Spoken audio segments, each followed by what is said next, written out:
let's get charging. So this is what EV charging should look like.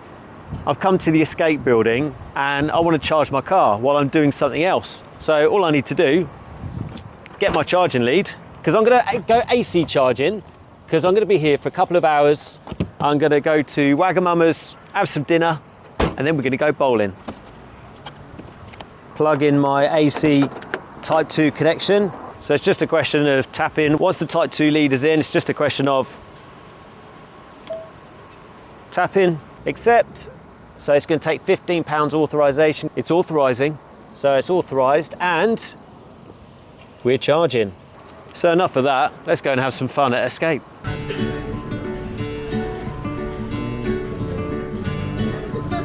Yummy.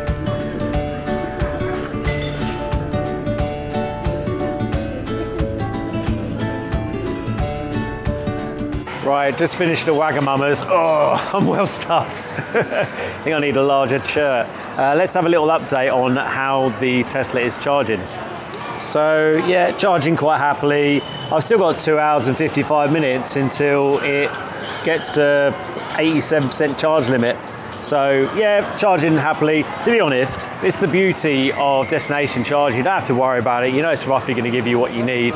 And if it doesn't, you just charge to the next destination, depending on your journey. So we've just come back to the car because my wife wanted to change to a trainer. So I thought I'd kind of give people an insight on the kind of the bay markings and the signage, because it's pretty good here, because there's nothing worse than trying to find a charging station, not being able to find it, right? I know you've been there, I have too. So it's quite obvious. It had signage coming in, and then there's clear EV charging bays, and there's signs everywhere. I mean, it's telling you how to charge, it's electric vehicles only, so all the details are there.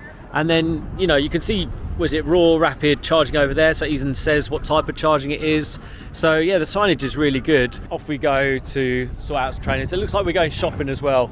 So it's the good news about destination charging. It looks like I'm going to get a full battery after all of this. I had to show people this. Audi A6 SE with canards. That's what they're called, right? Obviously making all the difference to the downforce of this comfort SE Audi A6.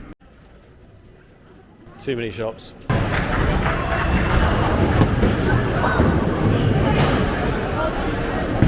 Right.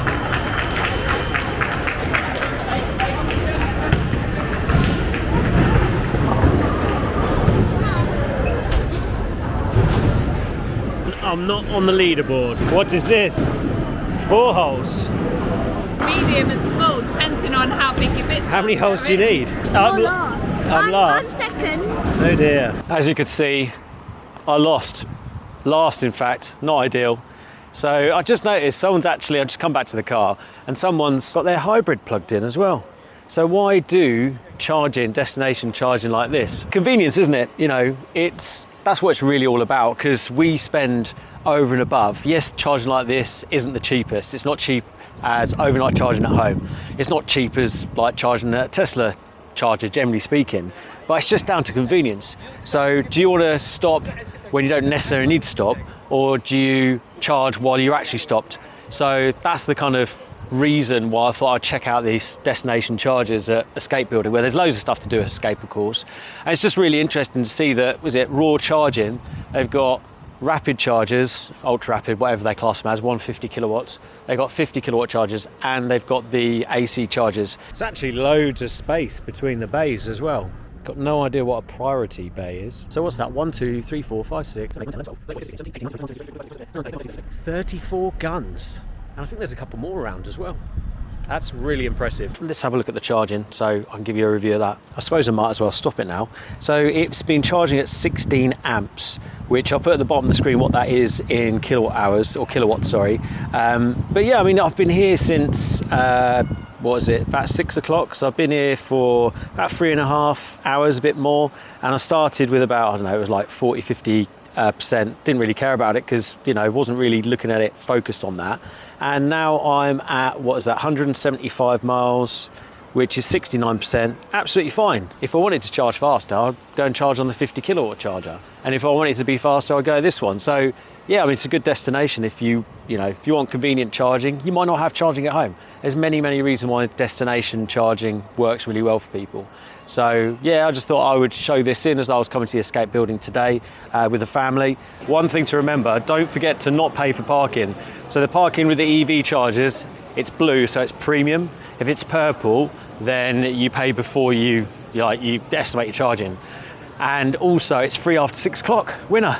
But I got here at 5:30, so it cost me £3. But at least I didn't get fined, because I asked the security guard and they said, don't worry, you'll be free. Obviously you don't trust security guards because yeah, they probably don't know. That's why they're security guards. That's harsh. I've got friends as security guards. Anyway, moving on.